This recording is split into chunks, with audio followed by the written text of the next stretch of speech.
આ વિધાનસભાની પેટા ચૂંટણીને હવે ગણતરીના કલાકો બાકી રહ્યા છે, ત્યારે મતદાનને લઈ પોલિંગ સ્ટાફ દ્વારા પણ મતદાનની કાર્યવાહીને અંતિમ ઓપ આપવામાં આવી રહ્યો છે।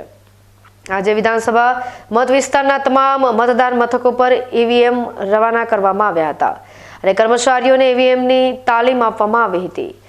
વિધાનસભા મત વિસ્તારમાં કુલ 321 પોલિંગ સ્ટેશન આવેલા છે અને મતદાન માટે 626 કંટ્રોલ યુનિટ અને 634 બેલેટ યુનિટને ઉપલબ્ધ બનાવવામાં આવ્યા છે।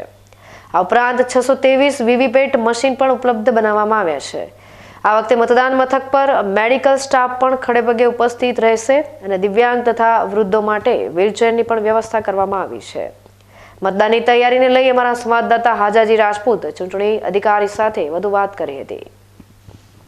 વિધાનસભા ચૂંટણી ચાલી રહી છે અને જે ચૂંટણીની અંદર ત્રિપક્ષીય જંગ જમ્યો છે અને ચૂંટણીને આખરી ઓપ આપવામાં આવે છે, ત્યારે અત્યારે હું જે તાલીમાર્થીઓ છે જે બૂથ ઉપર જાય અને જે બૂથની અંદર વોટિંગ કરે તેના માટે અત્યારે તાલીમાર્થીઓ તાલીમ આપ જોઈ શકો તો અધિકારીઓ કર્મચારીઓ તમામ મોટી સંખ્યામાં અધિકારીઓ કર્મચારીઓ અને એને આજે તાલીમ આપવામાં આવી છે। એટલે ચૂંટણીનો જે આખરી ઓપ આવે અત્યારે આપણે જોઈએ જે મારા અધિકારી છે ઈશ્વરભાઈ પટેલ, આપણે એમને પૂછ્યું સાહેબ આખરી જે તાલીમ આપવા તાલીમ કઈ પ્રકારની શું છે?